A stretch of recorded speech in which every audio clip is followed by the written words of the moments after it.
Hey, what's up? It's Tati with another review, this time WWE Backlash. I know, surprising, right?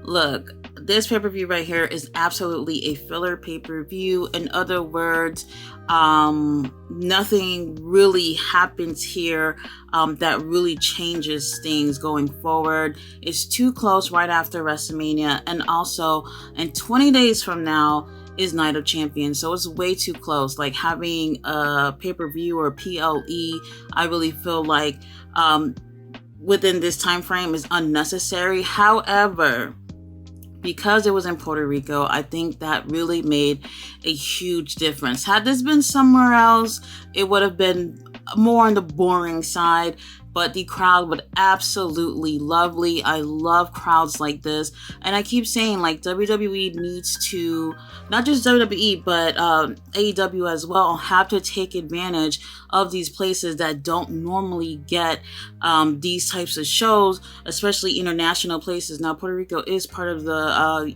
US, but they have not had a WWE pay-per-view in 18 years, and we had 18,000 people just about in the arena, so that was absolutely amazing, and I love the crowd. Let's get into this review.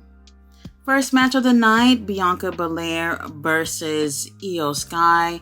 And let me just be honest with you. As y'all know how much I love wrestling. Wrestling is the most important part when it comes to pro wrestling to me. I felt like with this match, as far as the wrestling aspect goes, this was probably my favorite of the night. This was a really strong match, and it focused more on what these two girls were doing in the ring rather than other bullshit that's going on, so which is why I think I prefer this match over all the other matches. Now, these two girls are really, really great competitors. I already knew Bianca was definitely going to win. Like I said, this is a filler pay-per-view. Nothing is really going to change here, but I still feel like we saw a lot of great moments from Io as well.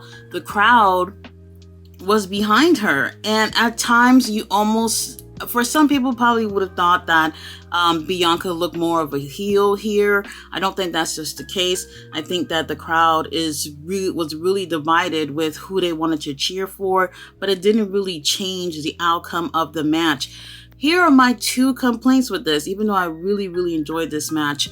That really nasty moment with Bianca holding up Io with one arm in the air, definitely showing off how strong she is. I don't have an issue with that. However, I think last second, right when she was going to put her down, her arm or her hand must have gave up, and Io falls onto the ground, and it doesn't look good. She was all right, but these are the type of injuries where someone can fall and break their neck, shoulder, or something like that. I just feel like she lost her grip with her at the last second. Number two was having Damage Control come out. I've been saying this for a while, especially with AEW, that a heel can have an amazing match and then end up losing or winning without any help. Just because you're part of a faction doesn't mean that they have to come out every time you come out. I think the match was really, really solid, and it did not need that. And obviously the ref having, being told information in his ear throughout the match, someone could have easily, Triple H or Vince, whoever back there, could have been like, you know what, Damage Control don't need to come out. Let's just wrap this match up. And that would have been perfectly fine. I just feel like we just don't need interference just because someone is heel and they're part of a faction. I think that took away a couple of points for me with this match. Really great, solid match.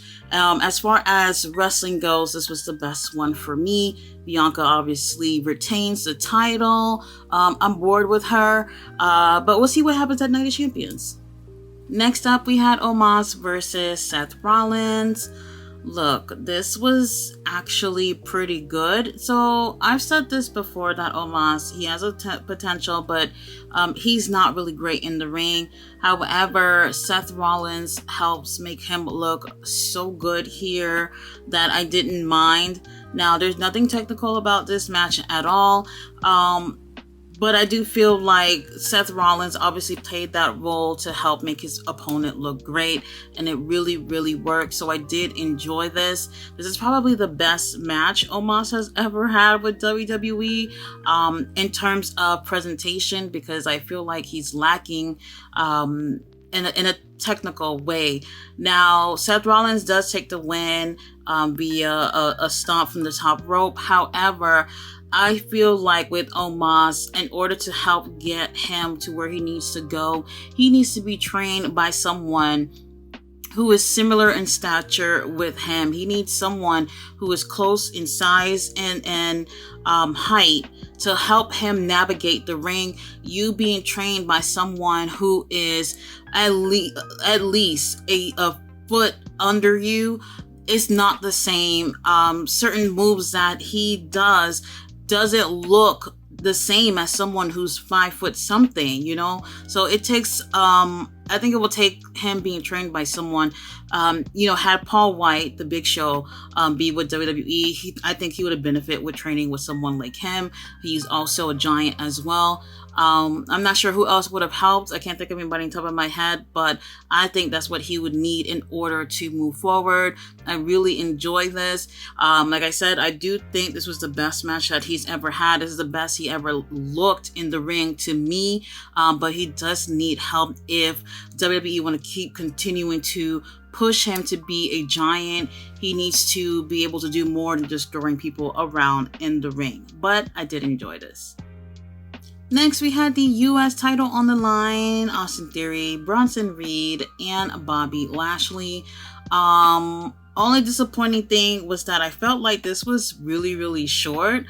Definitely had to have been like under 10 minutes or whatnot, but I figured that was going to happen. Like 2 of these matches were going to be too short, this one being one of them, and another one was actually surprised me. I'll get into that a little bit later. Here's the thing with this. Obviously we knew that the title wasn't going to change hand here, but I still feel like they did a great job with this match. If anything, I was like, you know what, Austin Theory should just let these two big ass dudes just beat the hell out of each other and then steal a victory, which he did do. As far as stealing the victory from Bobby Lashley, thing is that Bobby and Bronson, I am so concerned about these two. I feel like WWE have 2 really great competitors, but I feel like they can easily get lost in the shuffle here with the roster and whatnot. We'll see how that goes and how the draft changes things for certain people in WWE. I'm not sure if anything will change for these two. I just feel like they're more of a supporting role for Austin Theory as he, continues to climb up as U.S. champion, which is somewhat of an unfortunate thing because these two are super talented. They gave a really great match, but I felt like it was cut short. So it was enjoyable, but it could have been much more than what it was. A lot of potential from all 3 guys, especially Bobby Lashley having so much experience. I just feel like something about him is just getting lost here. Great match, cut too short. I would have enjoyed to see at least another 5 minutes or so from these guys. They're doing a great job with Austin Theory. I enjoyed. For our next match, we had Rhea Ripley versus Zelena Vega. Now, she's also a Puerto Rican native as well, so she got a huge pop. She had her whole Puerto Rican cape and outfit on. It looked really, really beautiful. Malachi Black is very, very lucky to have someone so beautiful like her. However, when it comes to this match, I really do feel like something was lacking here. So one thing, her being in her home country made her super emotional. Right before the match, she's obviously really emotional, and I do think that possibly brought down the quality of the match, at least to me. I'm not sure if that's what it was or whatnot, but for whatever reason, I felt like the chemistry wasn't 100% there, or maybe she was just, overtaken by emotions and she couldn't perform at her best. A lot of times it just seems like Rhea just throwing her around from one side of the ring to the next side of the ring. We just kept seeing that throughout the match. I just was not wowed by this. Now, the part that I really did like was Zelena Did Go outside the ring, went to her family who's ringside, took a chancla, which is a sandal from her mom, and threw it at Rhea. I thought that was pretty funny. And the crowd went absolutely wild about it. The crowd was really, really great throughout this whole match, but I just still feel like if there was not in Puerto Rico, this match would have probably gotten like a lukewarm response. It was okay for what it was, but you already know Rhea takes the win. She retains her title.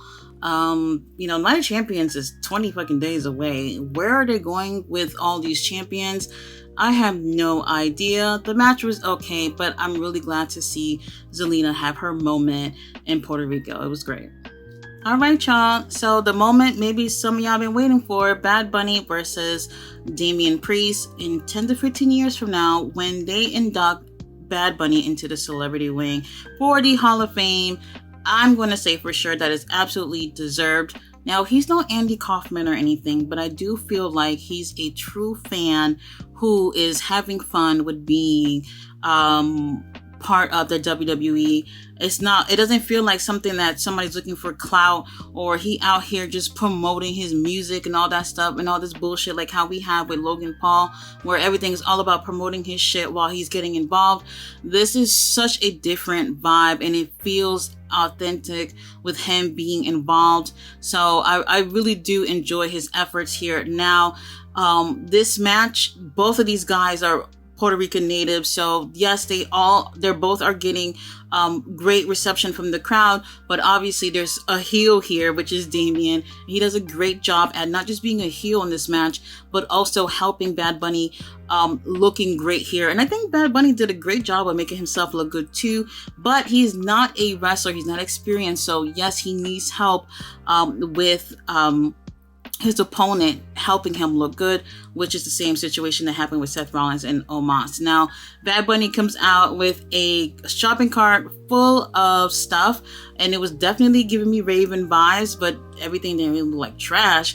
But that's what it reminded me of when I saw it. Now, with the crowd being so red freaking hot, I knew that this wasn't going to be like a street fight, that for the majority of the time that it was just going to be in the ring. You did have a portion of the match where they did take it out into the crowd to around where the production stuff was at. And Damian Priest, I believe, gave him a powerbomb into 2 tables. And that was pretty much it. And they brought it back out into the ring. And everything else just stayed there. So in terms of a street fight, that's not a street fight to me, but I still enjoy that they at least incorporated having the kendo sticks. They used trash cans, the trash can lids, and chairs. I think that's all they used in the match.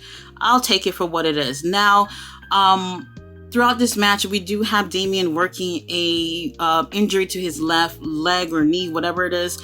So that was going on for the most part. Now, here's my complaint with the match, because I do think that these guys did a really, really good job. And interference. So we had Judgment Day come out, which didn't surprise me because it's a street fight, so there's no disqualification, so anything goes here.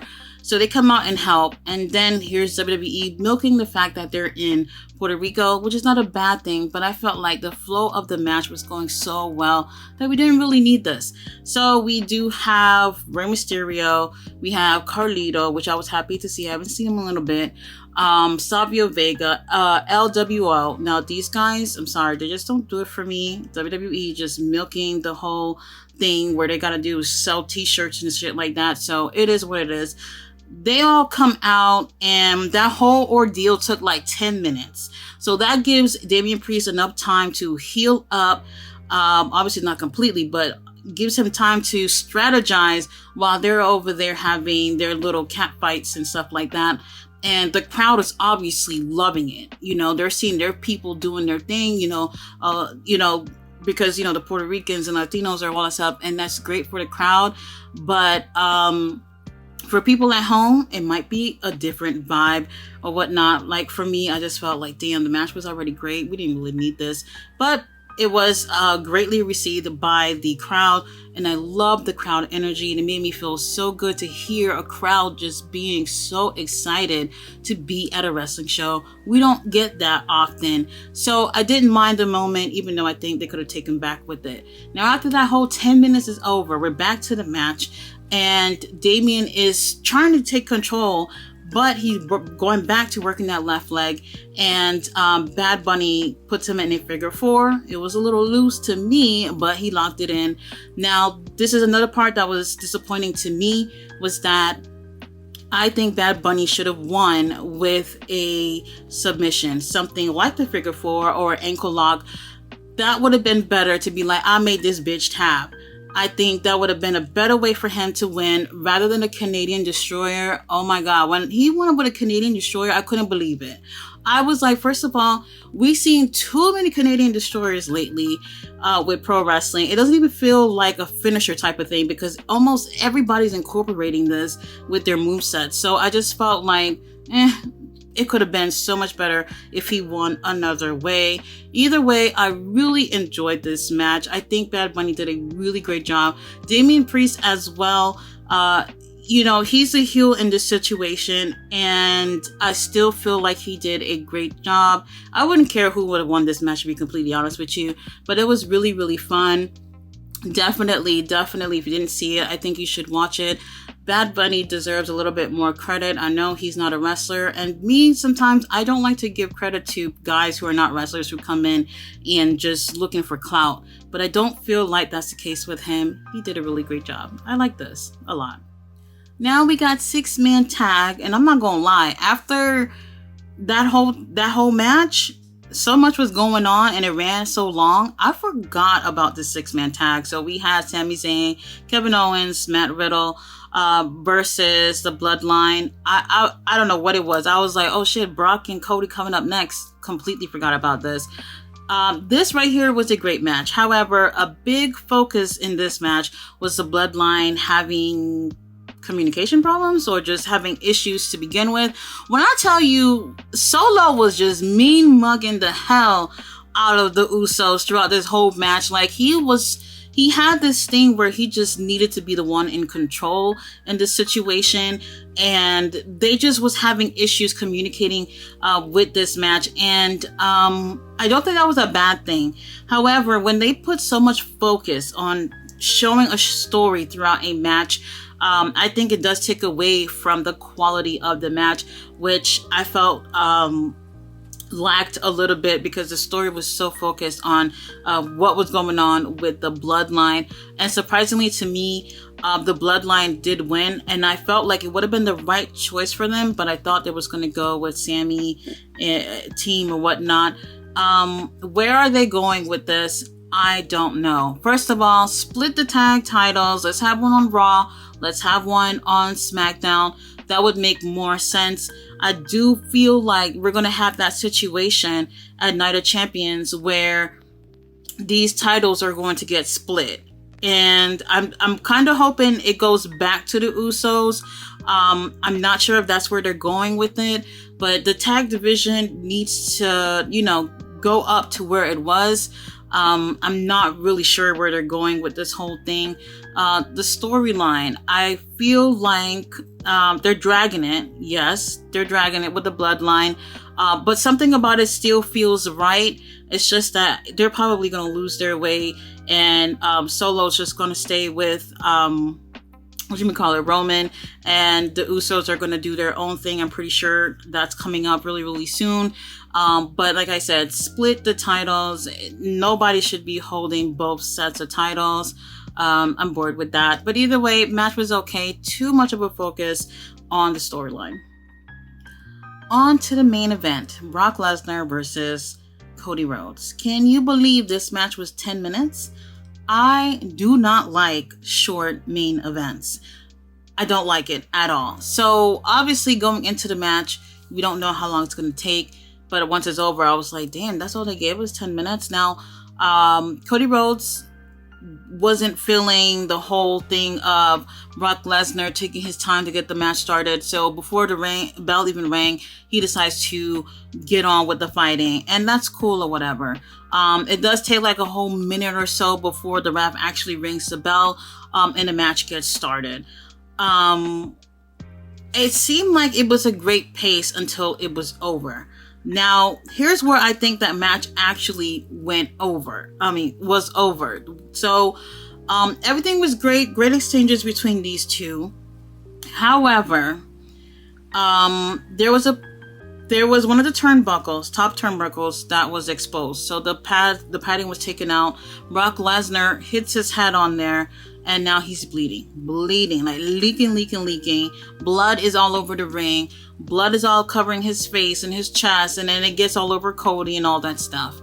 So WWE does a replay of him hitting the turnbuckle so people can see why he was bleeding. And once they cut back from that replay, the ref has like 2 towels in his hand, and he was going to give it to Brock Lesnar, I believe, to wipe his face. Brock kind of shooed him away and just went back to fighting with Cody, and then the ref kicked the towel out the ring. First of all, I've said this before, if someone's bleeding in the ring, I don't believe in wiping that shit off. It just doesn't make sense. You're bleeding. It is what it is, right? Unless the referee got to stop the match and it has to be over, don't wipe the blood off. And you guys know how WWE feels about blood in the match. So the referee kicks the towel out, and within like another minute or so, we have Brock hitting a Kimura lock onto Cody Rhodes. And to be completely honest, I felt Cody was going to end up winning this anyway. But once he hit the Kimura lock, Cody Rhodes just kind of moves him over, like rolls him over, while he's still got the Kimura lock on him, and the ref counts to 3, and it's over. It felt so fucking cheap. I was like, what the hell is this? I really felt like this didn't show anything. Like, after Brock Lesnar had beat the fucking crap out of him on Monday Night Raw a few weeks ago, this is how you respond? This is a match you give us after that? You still look like a loser to me. Like, I just feel like, compared to what Brock did to him weeks ago on Monday Night Raw, this match doesn't compare. Cody just got a win over him, but it doesn't look like Cody whooped his ass, though. I don't know what it is. It just didn't feel right with me. Maybe people would have enjoyed this, but I just feel like this was a waste of time in a way. And this is why I keep referring back to this being a filler pay-per-view.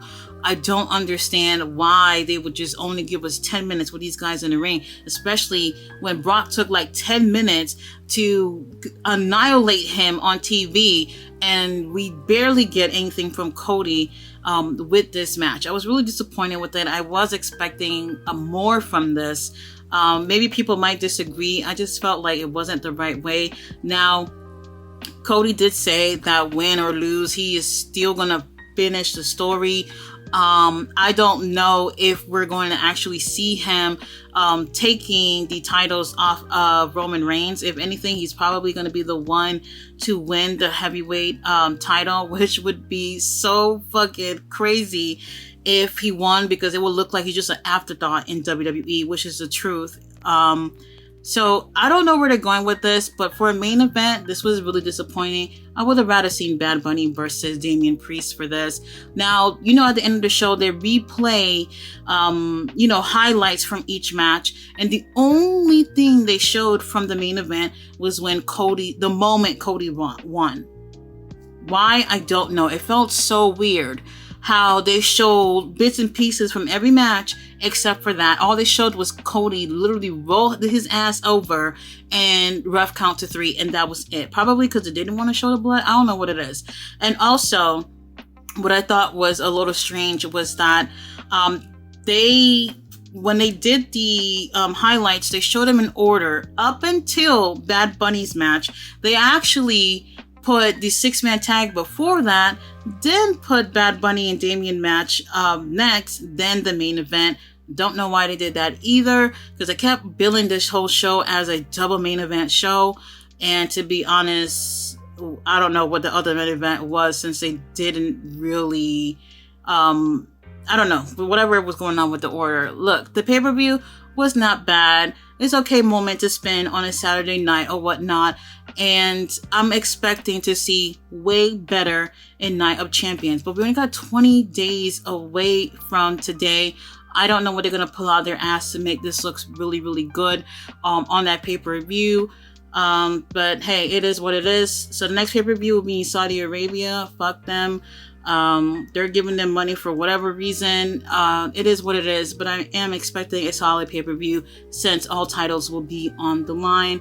I want to see some changes, some big changes with WWE, and maybe I'll actually watch it way more. Guys, thanks for watching my review. I'll be back on Wednesday for Dynamite. Bye.